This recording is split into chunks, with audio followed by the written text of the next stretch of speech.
I've whipped up a batch of cornbread because I'm taking you down south to show you how to make Grandma's cornbread dressing for Thanksgiving. When it comes to stuffing or dressing, cornbread dressing is hands down my favorite. This smothered in gravy with a bite of turkey, perfection.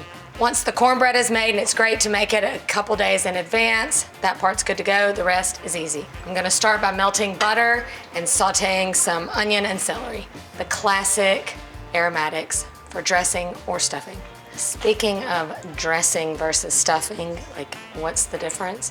To me, it's all dressing, because rarely do people still like stuff it inside the bird. I think it's only called stuffing if it's stuffed in the turkey. And with a little onion and celery, this is really a no-fuss recipe.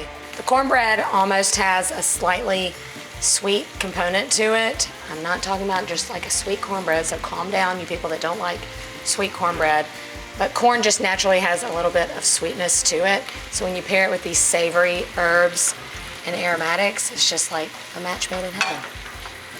All you're trying to achieve at this step is just to really soften these veggies. It doesn't take like super long to cook in the oven, so you don't want to bite into crunchy celery or onion. You just want these super tender. This process takes about 5 to 7 minutes, and then we just mix it all together. That cornbread that you made, or hopefully you got your grandmother to make, you're just gonna crumble that into a large bowl. You can even do this part a month in advance and just keep your cornbread in the freezer, pull it out when you're ready to make your dressing. It's all about taking some shortcuts. To our crumbled cornbread, I'm gonna go in with our softened and cooked onions and celery. My favorite flavor of fall is sage. Just dried sage is all you need for this. I actually prefer it. Give that a little stir.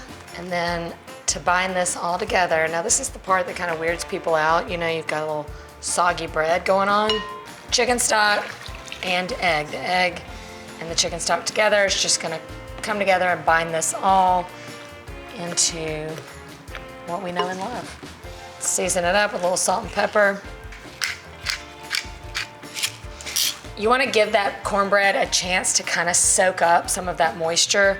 So truthfully, it's better to make this the day before and leave it soaking in the fridge and then bake it. I would at least let it sit for a while before you pop it in the oven, just to kind of absorb some of that. Greased baking dish. We're gonna bake this at 350 degrees for about 30 minutes. If you do make this in advance and pull it cold from the fridge at this point, you wanna let it sit out at room temperature to kind of heat up a little bit before you put it in the oven, or just add some cooking time. You're gonna bake this just until it's golden brown around the edges. We don't wanna dry this out. We want it to be nice and moist in the center. Piping hot and smelling like Thanksgiving. To me, this is the star of the show over the turkey. You can see that it's still moist in the middle, golden brown around the edges. I kind of like the edge piece with a little bit of crusty around the edge and soft in the middle. Going in.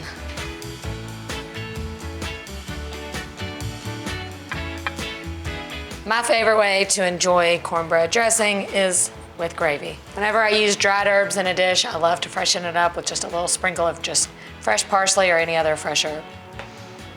And shall we? First, I'll do just a little taste of the cornbread dressing.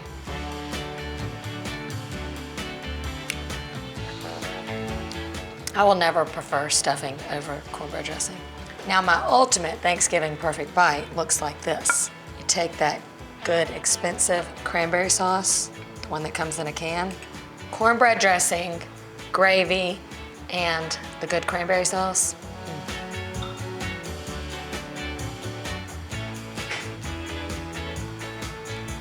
The cornbread dressing has that sage, that savory note to it with that kind of salty gravy, but then you put that little sweet bite of cranberry.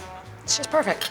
If you've never made cornbread dressing before, this is a great recipe to start with. No frills, just perfection. Give it a try, and if I give you one tip, go ahead and make it the day before, then bake it on Thanksgiving Day. Your house will smell amazing, and everyone will love it. And then I also want you to try the ultimate perfect bite. Happy Thanksgiving. Is that enough? Cheers. Yeah, that's a wrap.